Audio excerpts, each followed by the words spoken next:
Hey, foodie friends. 1 second.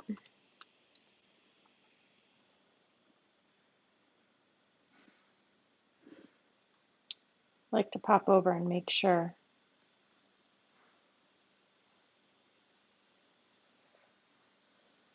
everybody is up and running. We're live on YouTube. We're live on Instagram. Let's just check. And we're live on Facebook. Okay, everybody's here. Awesome. I hope you guys had a good weekend. We had a great weekend. We had a lot of fun with the family. I got vaccinated, so now I feel like I can go out and do all the things. While we're waiting for a few people to come on, can you go ahead and tell me in the comments what you did over the weekend? Tell me one fun thing or one fun thing you ate. Hi. Um, Over the weekend, I love to hear about it. I want to remind everybody who's watching today that we are in a live construction zone. I don't usually film from my dining room that is missing half of its wallpaper. This is our makeshift kitchen because our real kitchen is under renovation. They are here actively working. So if you hear saws, if you hear people talking, if you see people walking around behind me, it gets loud for a second. That's what's going on. There are people working in our house. And we are going to get started here in just a second. Today we are making Greek pasta salad. Hello, Deborah. We are making Greek pasta salad. I'm going to give you some tips for making the best pasta salads because they're not as easy as everybody thinks they are, or at least a really good one isn't. Our Greek pasta salad has been made almost 100 times and has a 5-star rating. It's really, really popular. So, hi, Susan. Um, so the summer is coming. This is a great potluck meal. I need more caffeine today. A good potluck dish. It's a great make-ahead dish. I'm going to make a big batch today, and we're going to eat it for several days at my house because I have obviously no kitchen. So it's going to be a side dish for then. So the first thing we want to talk about actually is the pasta. And pasta choices are important for any kind of sauce and any kind of dish. Did you know that there are over 1,000 types of pasta shapes? Each one are made specifically for a different kind of sauce or a different kind of purpose. And they are one of the only foods that is apparent in all geographic dishes. Every geographic dish that there is out there, every type of cuisine, every type of global cuisine there is some sort of pasta. These are bow ties. I'm going to suggest that whenever you make a pasta salad, at least an American kind of pasta salad or something with a dressing, that you use something that has a lot of nooks and crannies in it. Those nooks and crannies are great for hiding all of the sauce, and you need something that's going to stick to it. Slippery and smooth things like spaghetti or a bucatini or capellini, they can't hold the sauce as well as something that has a lot of nooks and crannies. So I'm using the bow ties, but you can also use like spirals, corkscrews, shells work really well. Things with holes, things with nooks, things with crannies. Okay, let's get started. So the next thing we're going to do is add stuff to the pasta. Oh, the pasta, cooking the pasta. I'm sorry, guys, I'm all over the place today. Cook your pasta, and this is the only time you want to cook it past al dente. You want to cook it about 1 minute past al dente, and also the only time that you're going to spray it with cold water when you strain it. Usually I tell you not to do that because pasta tends to get gummy and all the starch is released, and it's kind of gross when you add it to the sauce. Rigatoni is a good one too, Susan. But here I actually want you to do that because it stops the cooking process. And we don't want our pasta to be overcooked and mushy for the sauce. We want it to be a little bit past al dente because we're not serving it hot, but we don't want it to be the point of being mushy. So the things we're going to put in our Greek pasta salad are very Mediterranean flavors. I've already been chopping up red onion and garlic. Garlic, you know my spiel with bottled garlic, but this is one of the few times that if you want not a super garlicky flavor and instead you want more of a sweet garlicky flavor, a little bit muted, I'd say go ahead and use that pre-minced bottled garlic. If you're like me and you want to make sure that the vampires never come and get you, go ahead and use fresh garlic and mince it up real fine. This is red onion. You can use sweet onion, white onion, yellow onion. I like the red because it provides color to the salad, and I like an onion flavor. You can get the whole printable recipe. There's a link there for you to click if you need to get that.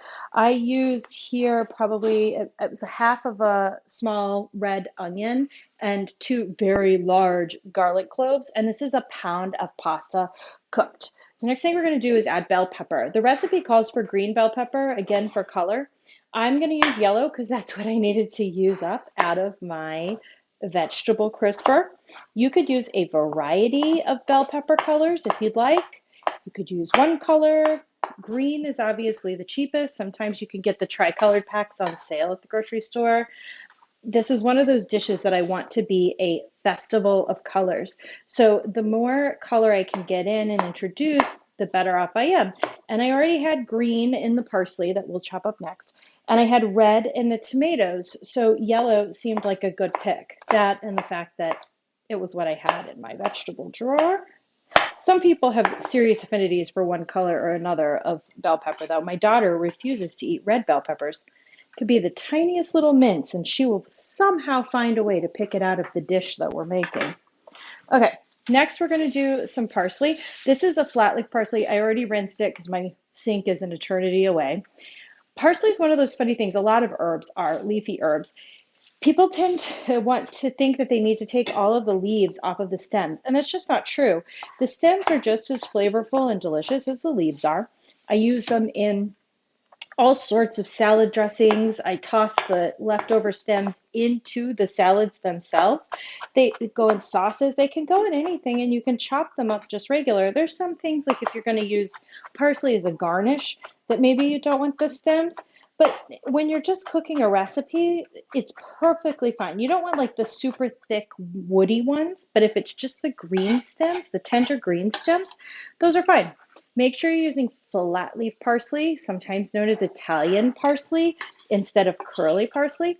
Curly parsley is harder to chew. You go, that's kind of gross. But and it's used more for garnishes, perfect for garnishes. It chops up nicely, it stays green, it stays vibrant, and it has a little bit of texture to it, whereas flat leaf parsley is more for flavor and cooking. Next, we're going to do a cucumber. The recipe lists an English cucumber, simply means that it was grown in a hothouse and that it's supposed to be seedless. And this one I bought was a seedless cucumber, and they lied. Look at this. I clearly see seeds in my cucumber. Gonna have a talk with them. It's gonna do probably about a half a cucumber here.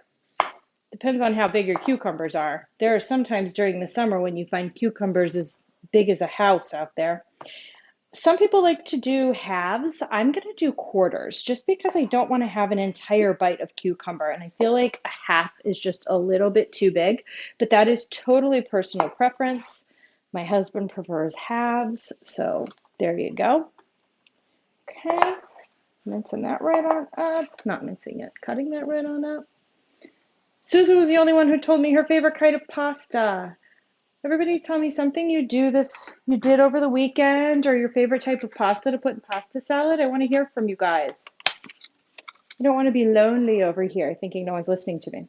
Okay, so next we're going to do grape tomatoes. About a half a cup to a cup. Use your heart when you're measuring your tomatoes. That one was kind of gross. I would usually use a serrated knife, but again, she who has no kitchen will use whatever knife she has to cut up her tomatoes. Use yellow tomatoes. You can use a variety of tomatoes. These little grape tomatoes can come in a lot of different types of flavors and just bring out more versatility to your dish.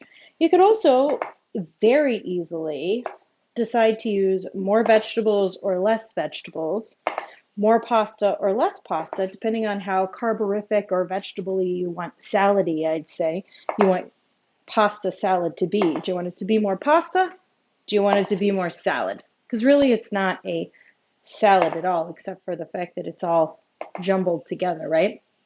Yep, we're going to put olives in. Talking about yourself in third person. Sorry, that's probably really annoying, isn't it? Oh, it's one of those days. It's Monday though. Totally. Okay. They probably added in a little bit more than a cup of tomatoes. But guys, I really like tomatoes. And next are your olives. I got them pre-sliced in a can because I'm going easy today. Okay. Okay, so I've got all of my fresh stuff in except for the cheese, and I'm gonna do the cheese last. Next, we're gonna make the dressing. The dressing for a pasta salad is the tricky part. So I like to, the spiral things. So fusilli or ziti. Ziti's a good one too. Most pasta salads are made ahead of time. I have an itch on my nose, guys. I'm sorry. I'm not picking my nose. Try over there.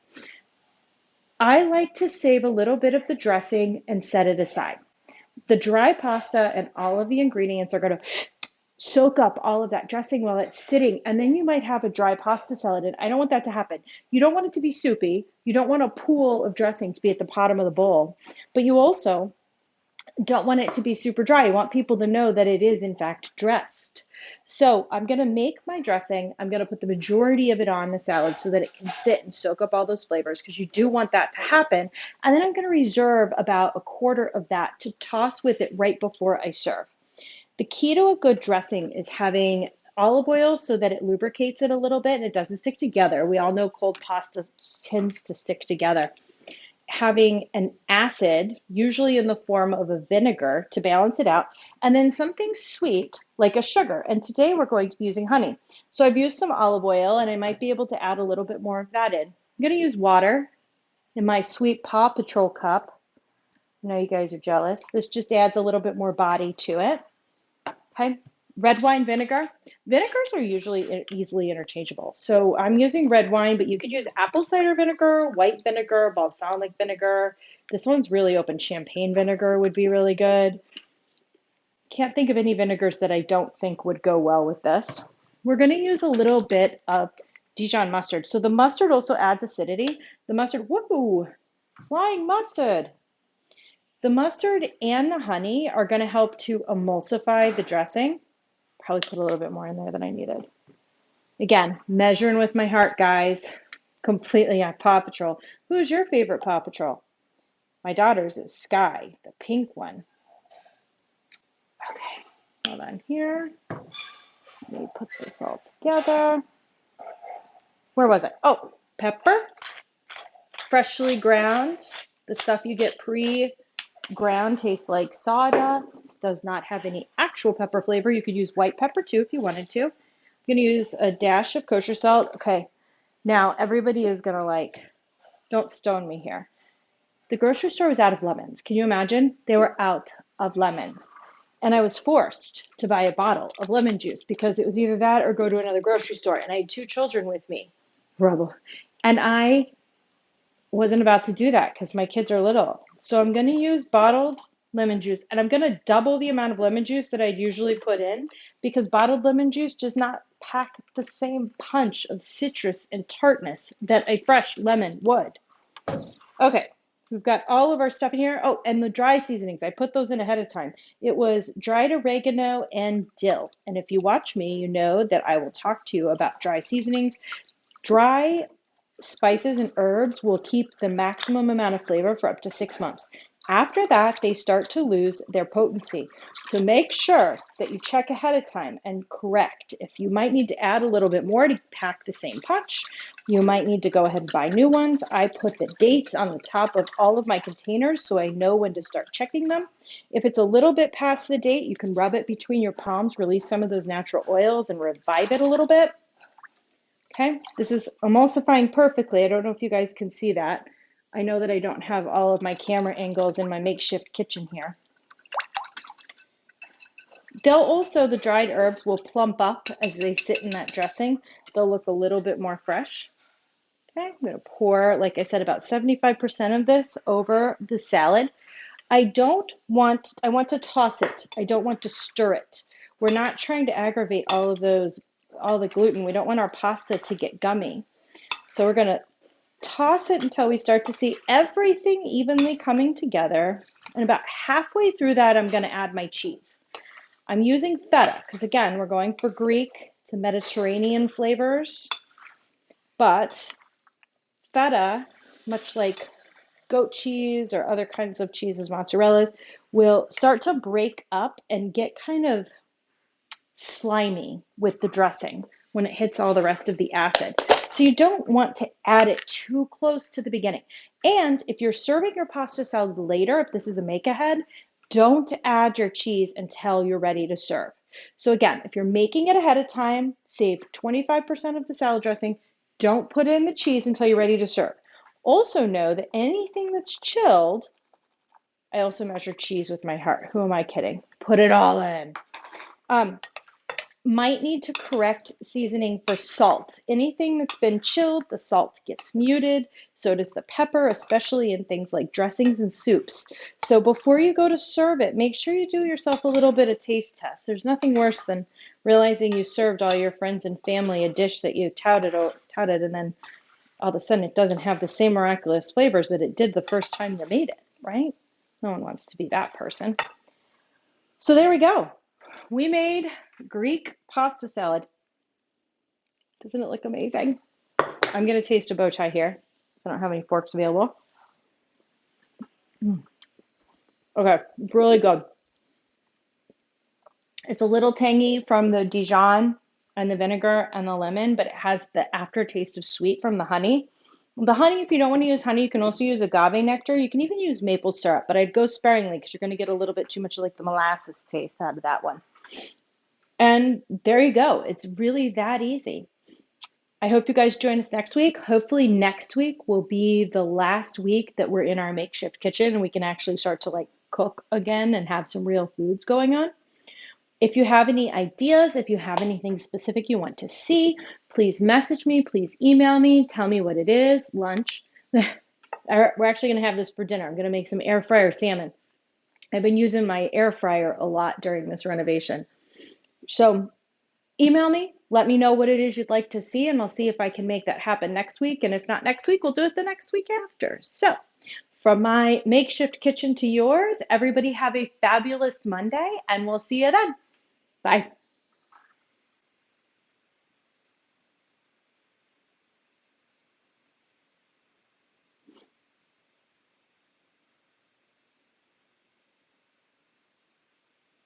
If I could figure out how to end the broadcast, that would help, huh? There we go.